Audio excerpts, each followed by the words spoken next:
or a house or casting a vote. So it isn't enough to depend on campaign advertising and political stump speeches if you're going to be a good and trustworthy manager of the voting right. Good and trustworthy voting requires homework. I know that people got turned off on homework in school, but homework is necessary if one is to be a good student and if one is to be a good and trustworthy voter. Well, preacher, what does homework mean? Thank you for asking. Doing homework means thinking beyond the slick ads we see on television, on the internet, here on the radio, and get in the mail. Understand that political advertising is about self-promotion of one's own campaign or candidacy and undermining confidence in the campaign or candidacy of somebody else. It isn't about truth. It's about selling. Doesn't mean you can't find some truth in it, but you have to parse through it. You have to shovel through some stuff in order to get to the truth. You have to cut away some stuff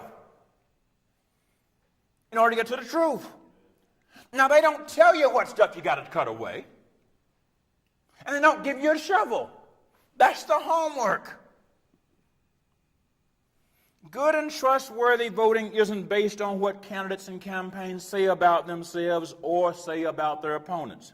It isn't based on the labels that campaigns and politicians throw around themselves or how they label their opponents. It's based on what we learn for ourselves. And so I'm saying to you that in order for us to exercise good stewardship with the moral authority God has given us in votes, we have to do the homework. And that requires us to think about what life, liberty, and the pursuit of happiness mean. We must also think about how life, liberty, and the pursuit of happiness can be spread to more people. You understand, we have not been called by God to live in a what's in it for me world. And I like to remind people that the first words of the Constitution are not, I the people. It's we the people. It's not what's in it for me, it's what can we do for us. Then we have to think about whether the political ideas and actions of individual candidates match our best thinking about what life, liberty, and the pursuit of happiness mean and how it can be enjoyed by more people. Let me give you an example of, it's just one example, of how we can make weird decisions based upon how we label things. We hear talk about being pro-life, pro-choice.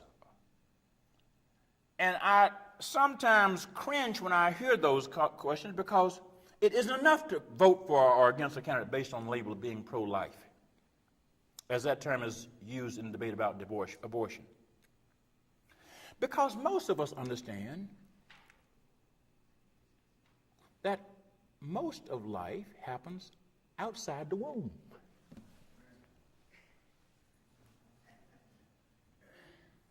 You understand measles, education, employment, Social Security are post-womb life realities. And when you say I'm pro-life and you stop at the womb, you have cut off all of that stuff. That is life.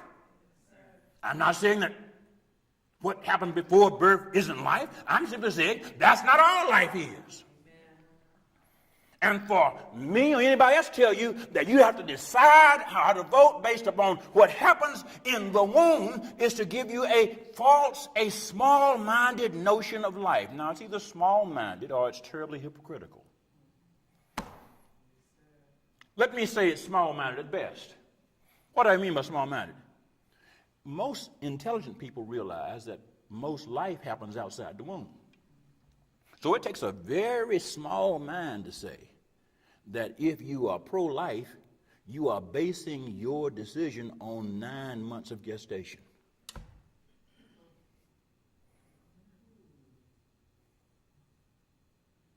That's small-minded.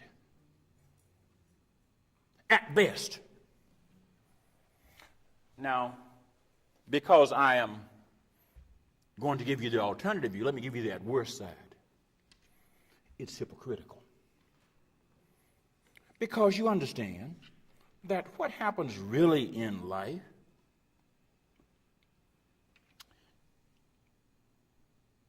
is as much about the life in Head Start as at the life at the start of pregnancy. The life that politicians claim they want to protect from conception is the same life that needs protection from unsafe foods, from dirty air, polluted water, and greedy business practices that produce contaminated food and pollution in our air and water and in the earth. So pro-life decision-making doesn't favor abolishing the Environmental Protection Service Agency.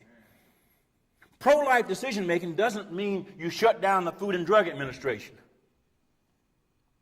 If you say you're pro-life and you don't want to give money to the government to have regulations on food and drugs, you can't be saying the same thing. Decide what you want to about what you think about when life begins and whether you are for or against a woman's right to choose, but please don't believe that saying the label pro-life answers anything. It doesn't. And it is my responsibility as a preacher of the gospel and as a leader of you as moral people to say to you, listen, you've got to do the homework. You've got to do the hard thinking about that. The life politicians talk about protecting from the womb is we're protecting from being destroyed by assault rifles. So anybody who tells you they're pro-life and pro-gun can't be telling you the truth. I'm pro-life as long as the woman's pregnant, but you can buy an assault rifle and kill the person. That doesn't make sense. People who claim to be pro-life but who don't hesitate to view military actions as a threat to life aren't pro-life at all. Wars are about killing. You don't win a war without killing folk. Killing folk is anti-life. If you are pro-war, you're not pro-life. One can't be pro-life without wanting safe and high-quality public education for every child. You can't be pro-life before somebody knows about ABCs and don't care about whether they know anything after they get born. How can you be pro-life and you want to cut funding for public education? Cut funding for public television, for crying out loud. Cut funding for the federal agency that oversees education. How can anyone be pro-life by denying subsistence benefits to unemployed workers who needed to pay for housing? You got to have housing to have a good life. You got to have food to have a good life. If you're out of work, you need to have money to buy food, don't you? How can you be pro-life and be anti-workers' benefits? You see, you can't just stick a label on something and say, I'm a pro-life voter, I'm a pro-gun voter, I'm a pro... You can't just do that. That's not doing homework. That's turning off your mind. That's burying your talent. You aren't pro-life if you don't want sick and injured people to have access to health care. I loved it the other year. I didn't really love it, but I loved it the other year when people were saying, keep your hands off my Medicare. Let's see. Your Medicare is a benefit that the government provided you as a result of the sense that it was wrong that people who were elderly should not have access to good health care. So it's really a government benefit. The idea that people shouldn't be concerned about how we use that benefit is really not very smart. You're not pro-life if you want to risk the life of an expectant mother whose embryo is lodged in her fallopian tubes. That's an ectopic pregnancy. It's potentially fatal to the mother. I just used that one example, to show that the kind of homework that you and I have to do across the waterfront, if we are going to be good and trustworthy voting. Good and trustworthy voting requires the kind of thinking and homework that goes beyond what we read and hear on talk shows and on so-called news programs. I don't care what it is, Fox TV or MSNBC or anything else. You've got to go beyond the noise. It requires us to subject the noise to filters we set up that reflect our highest and our best notions of what life and liberty and the pursuit of happiness mean. And when we do so, we'll be able to cast good and trustworthy votes. Lastly, let me tell you that every voting decision and choice, including the decision and choice to not vote, is an act of moral authority. Every voting decision and choice, including the decision and choice to not vote, is an exercise of moral authority. Voting is political conduct, to be sure, but voting involves choices about what we consider important factors in good living.